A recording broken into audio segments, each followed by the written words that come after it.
Okay, we are on day 2 of Mishlei 1533. Yiras Hashem mussar chochma v'lifnei kavod anava. So we translated it as, I think the smoothest translation is fear of God is discipline of wisdom. We had some who wanted to say fear of God is caused by discipline of wisdom, or it causes discipline of wisdom. And then humility comes before honor. Let's put it like that. Yeah. Okay. Okay, so Alter had said, okay, yeah. Alter had said that it's the Yiras Hashem is the foundation of Chachma, and we mentioned that better. We mentioned that he's assuming that the Daled was the Resh was really a Daled. So I found out what I don't like about Alter. I hadn't put it into words before. Are you familiar with the principle of lectio difficilior portior? No, I haven't seen that. Okay, so this is a good principle to know. Okay, Wikipedia, lectio difficilior portior. The more difficult reading is the stronger. Okay, is the main principle of textual criticism. Where different manuscripts conflict on a particular reading, the principle suggests that the more unusual one is more likely the original. Okay, the presupposition is that the scribes would more often replace odd words and hard sayings with more familiar and less controversial ones than vice versa. Lectio whatever is an internal criterion which is independent of criteria for evaluating the manuscript in which it is found, and that it is as applicable to manuscripts of a Rome or whatever that is. Okay, fine. So I was shocked then to realize, okay, under history, check out who. So I saw this in academic stuff. History, Rabbeinu Tam, okay, expressed the idea in his work Sefer HaYashar. He says, "Ubal HaTalmud Kasavo shetalmidim hamagihim enam magihim devarim shel tema." So they translate that as it was written by the author of the Talmud, meaning I guess he was like commenting on the nusach. The girsa, since students who correct the text do not correct it in order to make the text difficult. In other words, the general thing is that people are going to be making it smoother or easier. So you can assume that if there was a textual tradition that preserves something difficult, it's likelier that that was the correct reading. So I think one of the things I don't like about Alter, to me, and he says this in his commentary a lot, is that like it seems unlikely that this couldn't make any sense, and then he changes it. So I think look, he is a professional translator, so I'm sure he has a stance on when to apply this principle. But to me, I think that's why I don't like when it feels like haphazard changes. So I just wanted to comment on that. Yeah. Okay. I also wanted to just really quickly comment before we review our ideas on Saadia Gaon. Okay, so Saadia Gaon we read. The translation of Saadia Gaon said, Yiras Hashem mussar chochma she'achachma mechaneches es ha'adam lios yarei Hashem. So fear of Hashem is the discipline of wisdom, that wisdom trains a person to be a Hashem-fearing person. Ikvus ha'anava ha'kavod, which we translated as on the heels of anava is kavod, and I wasn't 100% sure in my reading there. So I forgot that Altor added a new commentator. Okay, check out this boss name. Rav Amram Korach. Okay, so this is the last chief rabbi of Yemen. Okay, died 1871 to 1952. Yeah, isn't that what a name? What a name, I know, right? I mean, it's just going on either side, Yeah. So he has apparently a peirush on the tafsir of Saadia Gaon. Okay, so it's like what Kavod did, but so he explains here. Lifnei kavod, I guess that's the Arabic term. Anava mevi lidei kavod. Anava brings you to kavod. So that's just to clarify the reading here. And then I also have here our YouTube friend who comments on the grammar had a whole commentary on this. Okay, long commentary which you can read if you want. But he commented on Saadia Gaon. We were confused yesterday in Saadia Gaon's peirush that Saadia Gaon says. Where did it go? Peirush is on yesterday's video. Yeah. Yeah, he's correct. Yeah. So we read in Saadia Gaon in the commentary, Amru Yiras Hashem hishmiana b'zeh she'ein yira ki'im al yidei hachachma. So this is teaching you that there's no yira except through chachma. umashi mechanechas umadricha bos adam, through which it guides a person. V'ramaz ba'amrav lifnei kavod anava al hefko shehu v'achar anava kavod u'shnei hadvarim shavim. And we were perplexed by that statement, that he alludes in his statement before kavod is anava, to its opposite, which is and after anava is kavod, and the two are equal. So the YouTube guy's name is Reuven Peskin. So he said, as for the last part of Saadia Gaon's commentary, the meaning is subtle. In the verse it says, and before honor, humility, but in his translation he has it as, and after humility, honor. The last part of his commentary explains this move. When Solomon said, and before honor, humility, he alluded to its opposite, namely, and after humility, honor, the two are the same. He means that Solomon's order and his order mean the same thing. One could say Abraham was born before Yitzchak, or Yitzchak was born after Abraham, for example. The reason he inverted the order is for emphasis. Okay, so it doesn't explain why he emphasized it, but he is explaining what Saadia Gaon meant when he said that they're opposite, that he was really calling attention to, or said that the opposites are equal. Okay, I just want to clarify that with the translation part before we review our ideas. Okay, so then we had our questions here. What is the subject of the pasuk? What is Yiras Hashem in this context? Does mussar mean discipline, as in a discipline of mussar, working on something like an area of study, or does it mean rebuke, like an action of rebuking someone or something else? What is mussar chachma? How does chachma qualify mussar? Or what's the pairing? What's the relationship between the two halves? Seemingly each clause is independent and could be its own pasuk. 6, what are kavod and anava in this context? Are these midos, or are they circumstantial, or are they actions? Is the object of kavod the person in the pasuk, or can it be talking about kavod Hashem? That was the creative reading. What is the relationship of kavod and anava? Does one cause the other, or does one just precede the other? What's the relationship between this and the surrounding psukim? What's the relationship between this and the other foundational Yiras Hashem statements?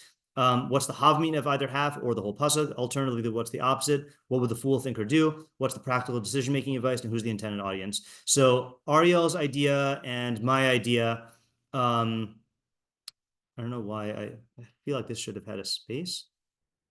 Or no, maybe this is all together, whatever. So let me say my idea in my own words here, is that there's 3 types of Yiras Hashem. This is not what it's teaching us, but that's what I said yesterday. There's the very, very like childish basic Yiras Hashem, which is fear of punishment.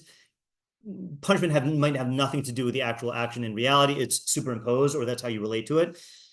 So that will get you to at least do the right behaviors, but it's not really involving your mind so much, except on a very, very basic level. Okay, and it's also not permanent. Then there's Mishleic Yiras Hashem, which is what this is talking about, where you recognize that you exist in a world that is governed by, wake up someone, which is governed by lawfulness, that Hashem designed the world in a way where there are natural causes and effects. And if you want the good results, or you want to avoid the bad results, you have to subordinate yourself to that lawfulness. And this is also a bridge to mitzvos, which is that the mitzvos are objectively good and the averos are objectively bad. So when you train yourself in Mishlei decision-making, you're also priming yourself to reap the benefits of the mitzvos. So that's a higher level because you're actually involving your mind. And then the highest level is awe of Hashem through recognition of the chachma in the universe, and that you're biria shvela afilo omedes mudas kudo right? That you're the small creature and you're in awe of the entire universe of Hashem's wisdom. So what Mishlei is telling you is that you get Yiras Hashem is the discipline of wisdom, and you will get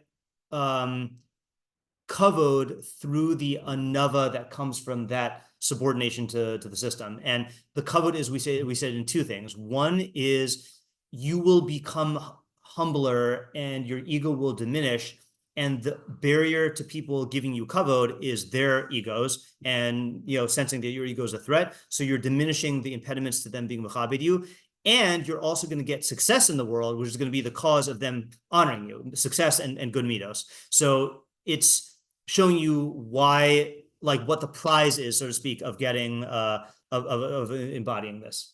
Okay, so that was my idea and Ariel's idea. And then, I guess Isaac was talking about that. Oh, I'm getting mixed with Isaac's other idea. Okay, then we had a separate idea from Moshe based on the Targum. What did the Targum say? Fear of Hashem is the discipline of wisdom, and the one who honors himself will be humble. So there we theorized maybe it's talking about mussar, meaning tochachah from Hashem, and kavod from Hashem, right? Which means from an outside source. So if you get disciplined by Hashem, which means that you experience something that is, harsh, let's say, in reality, you should use that as an opportunity to gain chachma, And if you get honored by Hashem, which is you get raised up instead of battered down, you should use that as an opportunity to humble yourself. And so this, according to this, the subject is how to use what comes at you from Hashem as a vehicle for gaining chachma and anava, and you have to consciously go against the natural inclination, because naturally something bad happens to you, you want to complain, deny, ignore. You want to not change. You just want to wallow in your victimness. But if you use it as an opportunity for gaining chachma, you'll grow from that. And similarly, when you get kavod from Hashem in life, you want to bask in it. You don't want to use it to run away from the kavod. But that's a good way to do that. Yeah. Yeah, I just had a really good general question, like in Mishlei. Sure. Not specific to this puzzle, but specific of how you translate God, like in terms of like I'm trying to, like in my mind I'm asking myself, how would I explain this to a non-Jew? Yeah. And a non-Jew would have like his own preconceived notions of God. Right. So when we're translating God, at least in this context, we're using God as in like like the like observing his world and like taking mussar from that. So how will we explain to non-Jew like as if that was like true, meaning like because they think God is whatever. Right. So the way I would say it, that would be the most appeal to the widest audience of non-Jews, whether Christians or atheists, is let's say you wanted to learn Mishlei with a Christian or an atheist, and they have their own preconceived notion of God or non-God, right? So how would you make them open to this, to reading Mishlei that talks about Hashem, is going to what the Meiri says on his pasuk I always quote for this idea in 10:3. He is the cause of all causes. Okay. So what that allows the Christian to do is, what Mishlei cares about is the source of all causality in the universe. So all the effects that you experience in the world trace back to God. And that's also not taking a stance. You could also learn this with religious Jews, no matter what their view of Hashgacha Pratis or Klaus is, right? Is that like it's all the causes trace back to Hashem. And this is not taking a metaphysical stance on who God is beyond the source of all the effects. And honestly, the atheists, and again, this is what I, when I teach atheists in high school, I say like you can still gain from Mishlei, because if you just talk about Hashem as a stand-in for the fundamental reality, like if you hold by multiverse, or like everyone holds that we live in a reality of cause and effect, I think. I don't know. Okay, let's put this. They operate as if we live in a reality of cause and effect. So I think that's how you would say it. Is the cause of all causes. And when Mishlei talks about Hashem, you have to think of it as talking about like, the source of all the effects that you're experiencing. Yeah. Okay. So that's a review. Okay. So then we read the Metzudas David. Okay. And for some reason, when I read it today, it started to click. So let's see if it fully clicks. Okay. Metzudas David says, Hayira techashev lemussar lahazin chachma.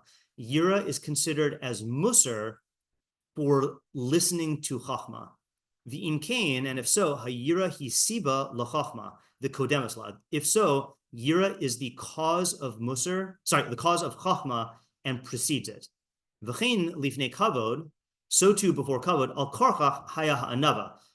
Of necessity, anava was before kavod. Ki ha'anava hi siba lahavi as a kavod, because anava is a cause to bring kavod. In kain hi lifanav. If so, it comes before it.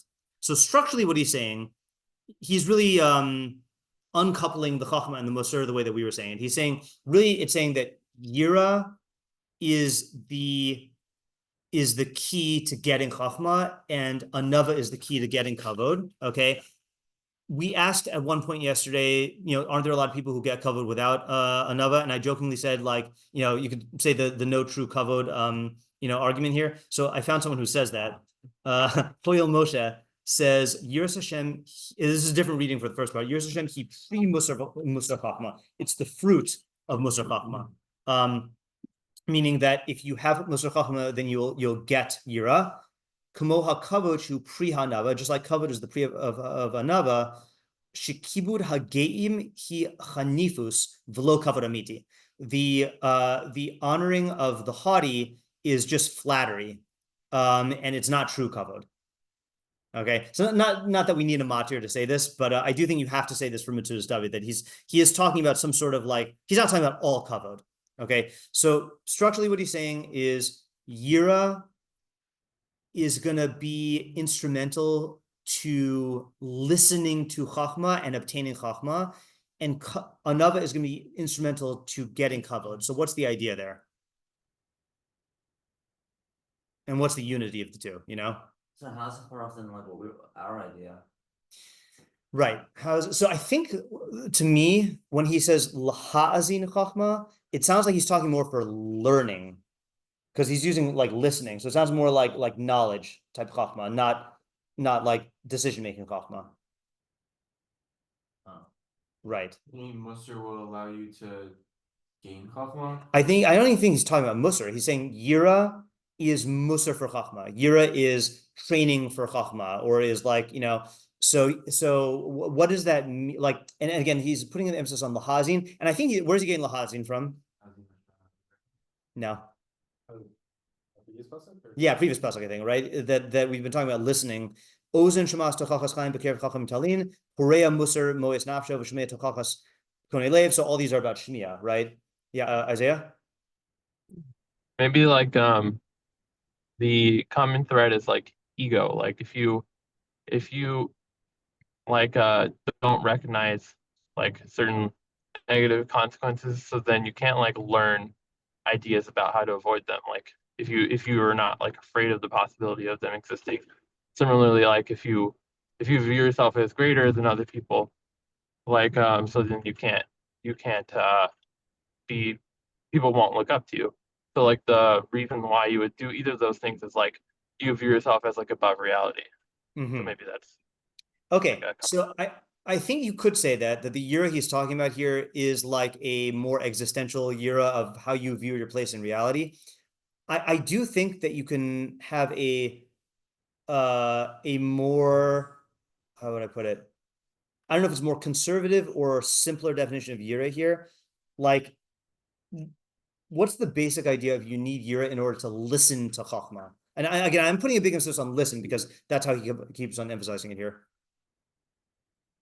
Well, insofar as I mean, it's a similar type of thing as I was saying, I think. But if you minimize yourself and you recognize there are basically things outside of yourself, then you're going to be able to hear other people's ideas. Okay. Yeah. So I think that's a step in the right direction. I think I go one step further, which is like, put this, you know, I'll help you go one step further. Put this in the context of someone sitting with chachamim and either listening to tochachas chaim from them or rejecting tochachas chaim, right?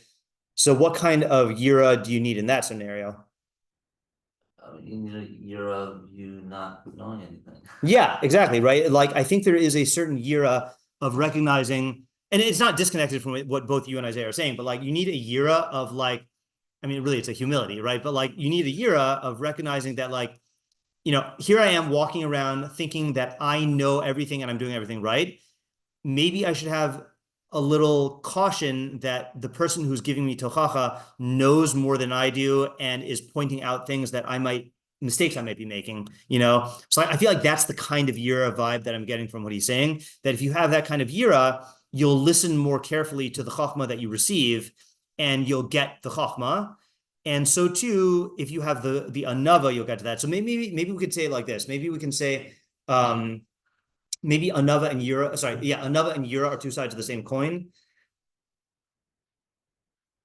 Maybe it is close to what both of you are saying. But what I'm trying to do is let's contextualize this in a guy who's sitting with chachamim who are giving tochachah and chachma, right? So what is this pasuk saying if we assume that the pasuk is talking about that?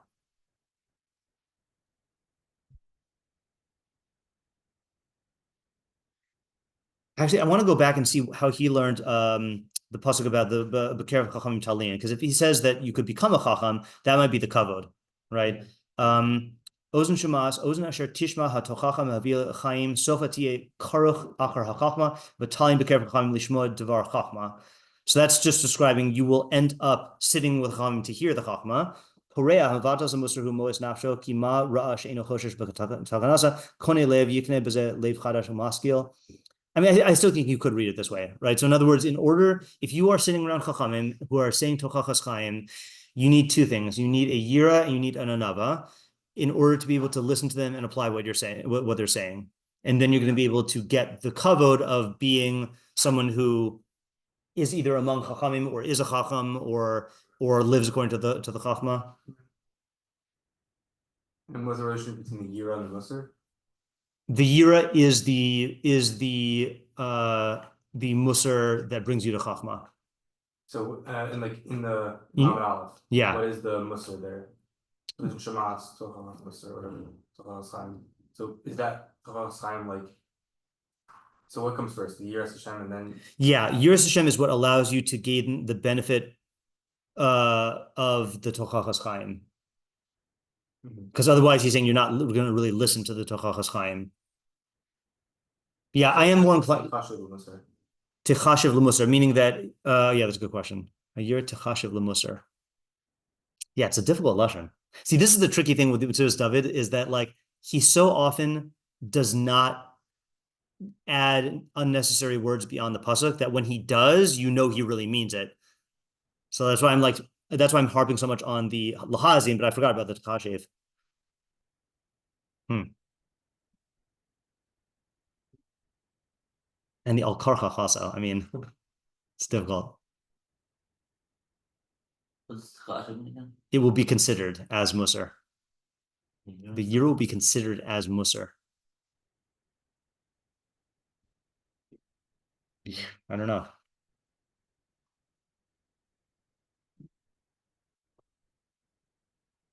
Well, we'll give it a shot.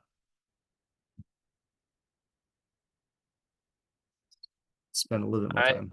Yeah. I had thought that he meant when he said it's considered as mussar, like that it is the thing that allows you to have the correct, to do the correct action, like it's the correcting factor. Right. Yeah, that does make sense. But then my principal objection to what you were saying was not that. That point I think is good, but my principal objection was your explanation. I did not get so much the laha'azin chachma. Yours seemed to be more about decision making than listening.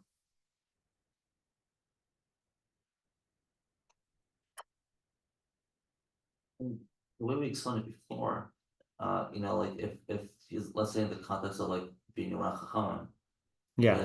because Europe, wouldn't he just like be listening more carefully to what the chachamim say? Right. What's wrong with how we explained it before? Okay, so that might be good, right? So if the chachamim are giving you tochachah, so the anava allows you to be open to the words of the chachamim, but if you're not really afraid of like, consequences, so you're not going to listen very carefully, but if you do have that, then you'll listen more carefully. Well, maybe it's not necessarily even being afraid of the consequences, just maybe it's like look, if you don't have any fear, it kind of says something about you as an individual in terms of like if you think you know best, if you think like if you have no, like, I don't know, like you can see like an arrogant little shiur guy, being in a shiur with like, I don't know, Pesach and Yeah. thinks he's no best. Right. They don't listen to anything. Right. And that can.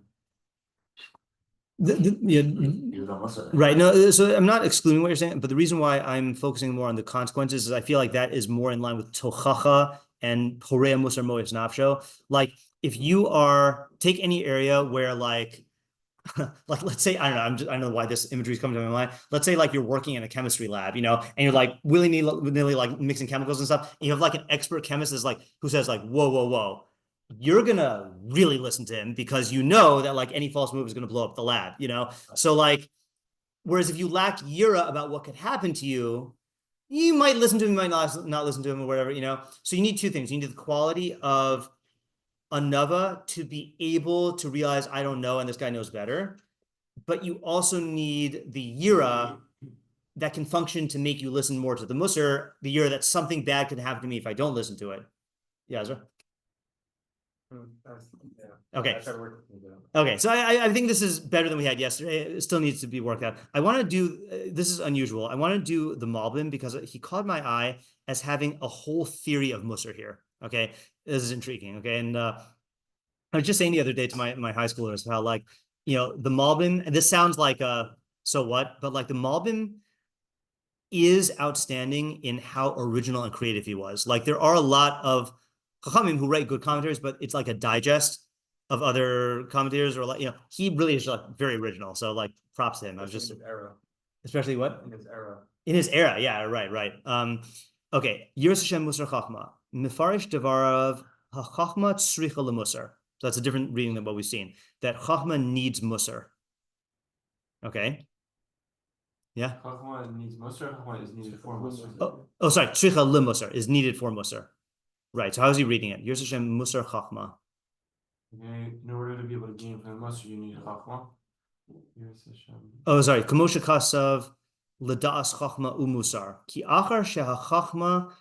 I think this is Yeshla shnei drachim derech hachachma v'derech hasichlus. Let's read the whole thing and we'll see what happens. That since chachma has two paths, the path of wisdom and the path of folly, the yetzer halev mitzayer tamid kafi derech hasichlus, and the heart of man is always, I think the best English word for it, Malbim's use of mitzayer is fantasizes. Okay, sorry, Isaac. It creates images. Okay, it is constantly imagining according to the path of sichlus. Tzarech liyaser kochos hanefesh shetimshul al yitzuri halev. You need to afflict, like yisurin, I think, like liyaser, or discipline or rebuke the faculties of the soul to rule over the fantasies of the heart, v'tachnia osam, and subdue them al hachachma, subordinate them to chachma. V'zei nikra mussar. That's what is called mussar. Okay.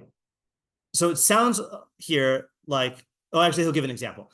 Umahu mussar Yiras Hashem. What is the mussar of Yiras Hashem? So that's Yiras Hashem is the mussar of chachma. So what is the mussar of Yiras Hashem? Masha mitzar ki melech gadol omed alav is what you imagine, that there's a great king standing above you, v'ro'eh b'ma'asav, and he sees your actions, umavakesh mimenu din v'cheshbon, and he's going to seek out judgment and a reckoning. V'zeh miyaser kochos hanefesh, that will chastise the or discipline, or whatever you want to say, miyaser, the faculties of the soul. V'porea mussar zeh mois nafsho ha'elokis hakshura im Hashem hamashgiach amasav tamid. So someone who rejects this mussar is rejecting his divine soul that is connected with Hashem, who is mashgiach on his actions constantly. V'shomea tochachas hu shiyate ozen levikuach. I think it's levikuach.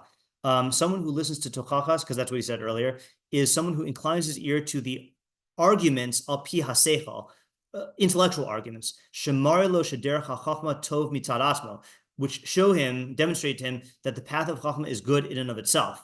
V'zeh yesh lo, or I think yihya lo kavod. This will be a kavod for him. Kamosha kasav v'shomer tochachas yichubad. Like it says, I don't know what pasuk that is. One who guards tochachah will be honored. Ki eno oseh mitzad hayira rak mitzad sichla, because he's not acting out of fear; he's acting out of intelligence. This comes through humility. Ki hamizgaya lo yishma tochachas, because someone who makes himself haughty will not listen to tochachah. V'yikshe libo, and he'll harden his heart. Lahashiv al tochachas hachachma, to respond to the tochachah of chachma. V'alkein amar shelifnei kavod anava. Therefore, it said before kavod is anava. Okay, there's a lot there. Okay, so let's say what we see here for sure. So one thing he's saying is, what is his conception of mussar as opposed to tochachah? It's a way of directing you, your way of thinking, your way of acting, away from what it normally would be. Right, but what's the method though? He's saying there's really two methods here.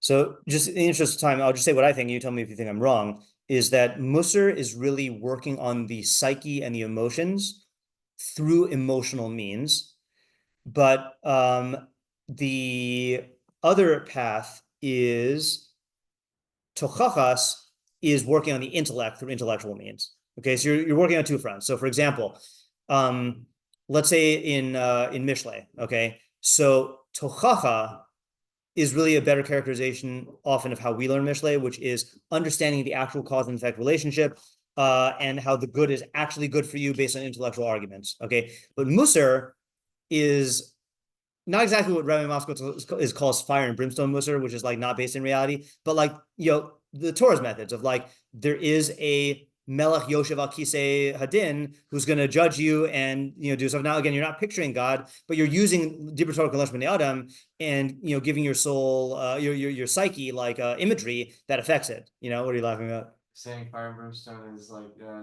not necessarily a good way of mussar Sunday thought of corporates from folklore. So yeah, right. Okay, so, yeah, if it's that kind of fire and brimstone, like but that's like an actual example of fire and brimstone, right? Yeah, right. That's funny. It is a fine line sometimes. Yeah. You can clarify the difference between the organic emotions, the emotions, and instinct and intellect again.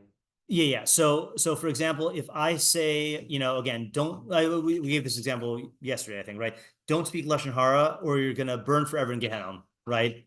That's mussar, this way mussar, right? Is that you imagine, well, fire is painful and like Gehenna fire is bad and like Lashon Hara is like lighting myself on fire, like that kind of thing. That's the lowest level. I was saying that that's the lowest level. He's not making a judgment here. Okay. Yeah. In fact, I'll give you Saadia Gaon's example. Saadia Gaon's example is actually, sorry, I actually have to read this because it's better to read. Always forget, is there the Hakdama to Saadia Gaon in the online version of Mishlei? Saadia Gaon, I hope so. Yeah. Okay. Good.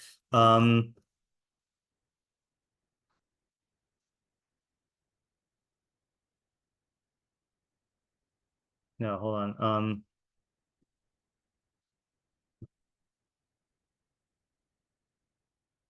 Yeah. He says here, the masses, since the knowledge of the senses is closer and lighter to them, which I would say in Rabbi Moskowitz's terms is more real to them than Yedias HaSeichel,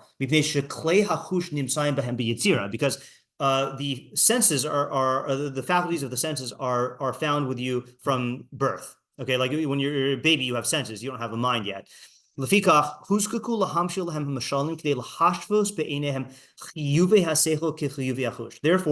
it was necessary to produce mashalim in order to equate in their eyes, in the eyes of the Hamon, the obligations of the mind to be like the obligations of the senses. For explanations like this.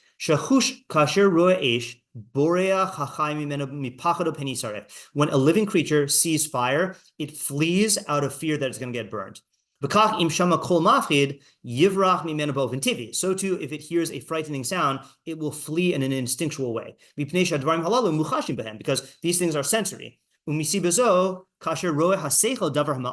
for this reason, when the intellect sees something that's destructive, or it hears something that's harmful,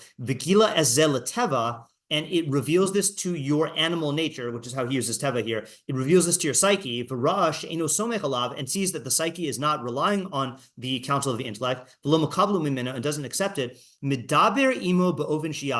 It will speak with the psyche in a manner that it understands. And it'll say, pay attention, psyche. This thing that I'm telling you about, it's like a fire that you have seen that you flee from. And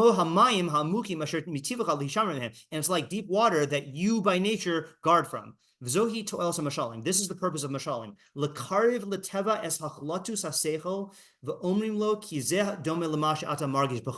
Beautiful definition here.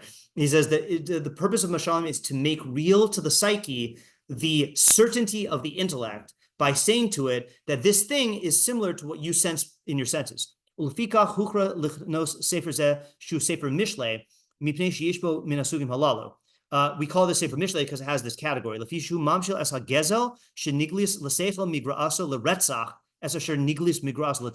It compares theft, which the harm of theft is obvious to the intellect. It compares it to murder, which the harm is instinctually like evident. So if I tell you don't steal from poor people because like it's unjust, the psyche goes, But if I say if you steal from this guy, it's like you're killing him, That's something that like arouses the instincts. This next one I think is a better mashal. Okay, umamshil as haznus she'amad hasechel al hashchisus sheba lenefila labor shehu avdan galui lachush. It compares znus, which I don't know if he means dafka like a zona, like going with like harlots, or if he means like sexual licentiousness in general. So the seichel sees the degradation of this. It compares it to falling into a pit that the destruction is open, is obvious to the senses. Ka'amro, it does say zona. Ki shucha amuka zona, ube'er tsara nachria. A zona is like a deep pit, and a nachria is like a narrow well. That the guy starts going to a zona, and before he knows it, he is like always going to her, and like he has to have a life with his like his wife and his family. He has to keep that secret, and he's like has to mask all of the he has to get 2 cell phones and like on all the movies and like the credit cards, and like he has to he has another family now, and like it's like a whole big thing, right? Don't even go there, like yeah. So in other words, here one more. Umamshil as misha eno yachol lishla berucho shenisbar l'seichel cheto ir she'en lachoma. So it compares someone who can't control his temper to that the chait of that is evident to the mind, to a city that has no wall, that its openness is obvious, or its vulnerability is obvious to the senses. Ka'amru, as it says, ir perutza ein choma, a breached city with no wall. Ish asher ein masor l'rucho is like a person with no restraint to his spirit. Okay, so what is mussar? Great definition here, right? Mussar is talking to the psyche in a language that it can understand through vivid imagery and mashalim and like things that the psyche responds to. That's dealing with the psyche in psychological ways, okay? But tochachah is actually arguing that if you, let's say, if you go to a zona, right? So then you are going to get addicted to being able to have sexual enjoyment with no strings attached and without all the responsibilities of a household and stuff like that. And the immediate pleasure is going to cause you to be, is going to cause you to like, fixate on that. Or let's say like, you're going to, stolen waters are sweet. There's a pleasure to the forbiddenness, and the secrecy. And like, if it's a zona, then she's probably going to like flatter you because that's what their job is. Like you're going to, if you explain to the intellect why this is an addictive pleasure, or you explain if you have no restraint to your spirit, like you're short-tempered. So people who are short-tempered tweet things, and then that gets them into trouble, and then they try to delete it, and then the cover-up gets them into trouble, and then they get canceled, and then that gets them into trouble in their job, and like you show actual consequences, so like that's vikuach haseichel. So like these are the two methods. Yeah. What would the second version be of? What would the what? What would the mussar version be of? That's you fall into a deep pit and you can't get out. Right, or like you're drowning and you can't get out of that, Versus because like just like tochachah is giving intellectual argument about why this is actually bad, Yeah. Interesting. I would think that mussar would really only work insofar as the tochachah, or at least you're not skeptical of it. Because I'm not falling into the pit. What do you mean? Like that's right, right. If he understands what the mashal is doing, then he'll be able to feel that. Right. So it is interesting. I think to a certain extent, yeah. If you have no intellectual intuition about this thing, then it's not going to work. Right. So for really abstract stuff. So for example, what do we see not happening? I don't think we use mashalim like this for violating chukim, or if we do, actually, no, we do sometimes. I don't know, whatever. It's harder to use for chukim, right? We do though, right? Like for example, eating non-kosher animals is Mason bomb. You'll become, polluted, right? Like that's an emotional muscle, yeah, that's interesting. I feel like even that emotional muscle still needs some. Okay, if I'm polluted, where do you get it? Yeah, I know that's what Ezra's saying. Yeah, right. Yeah, I'm trying to think of another example though. Is I do think though that if you can inculcate the emotional, the mussar at an earlier age, then people do like respond to it. Like, for example, this is a funny example. And I know that this is also like questionable whether this is a good thing to teach your kids. I don't think it is. Stranger danger, like kids will have an instinctive, like any stranger, like, so like if you have that with Isha Nachriya and Avodah Zarah, like you can have that instinctual thing, even though you don't really have an intellectual basis for it. You get that before your mind develops. Before your mind develops, exactly. Yeah, exactly. Yeah. Yeah, inculcating it at a later age is harder, but if you get raised with it, then yeah. I don't know if this is a real riot because it's from a television show. Okay. But when Skylar tells Ted, like, don't like commit fraud Yeah. in Breaking Bad, she like first explains like the IRS is going to come after you, Yeah. like, it's gonna happen, and like she explains like Yeah. kind of the tochachah side, like intellectually, like this is what's gonna happen, but like he like still continues to do it until she says like you will be in jail, Yeah. your children will be gone, you will never see them again. Right. And then like that's, I mean, it's something else entirely that like ends up like working. Right. But, like there are two different like ways, and like See, one of them yeah. does like affect him more. All right, so to me, that is on the tochachah side because it's actual consequences. It's not it's tochachah that is emotionally appealing, or like it affects your psyche. To me, that's the best thing, by the way. To me, like that's the real derech of Mishlei, is not the Mishlei through the metaphors, but through the examples, and like that would be like making the consequences real, but what would be a way of giving mussar to Ted that would be mussar according to the Malbim's definition? You're starting before. Yeah. Right.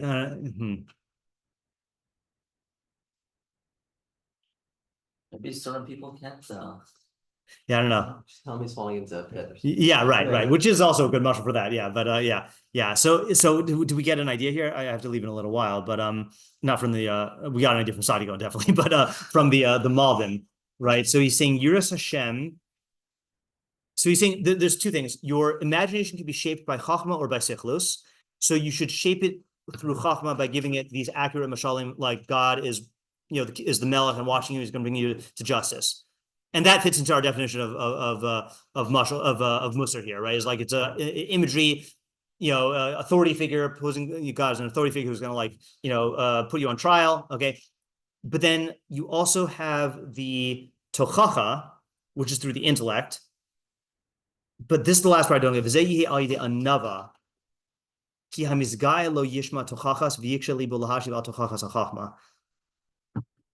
That the haughty person will not listen to tochachah and he'll harden his heart against it. I just don't see the unity in the whole pasuk here. Yeah. Yeah, Isaac. Yeah, I have an example of mussar for the case with Ted. Yeah. I think it would be saying like it's as if you're playing Russian roulette and just assuming that there are no bullets in it. Yeah, that's good. Right. Yeah, that's mussar. Right. Yeah. It's the mussar playing Russian roulette.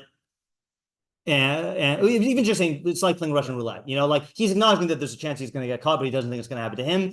But if with Russian roulette, if it does, it's bad, yeah. And that's not an actual consequence. That's a mushal for the consequence. Yeah.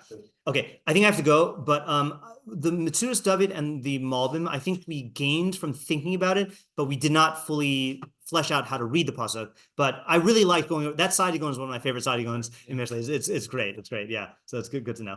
Okay. Announcement, by the way. So next week, Rabbi Gober is giving me his slot on Monday, and we don't have shiur on Wednesday. So I think what we'll do is we'll do day 1 of a pasuk on Monday, and then day 2 on Thursday.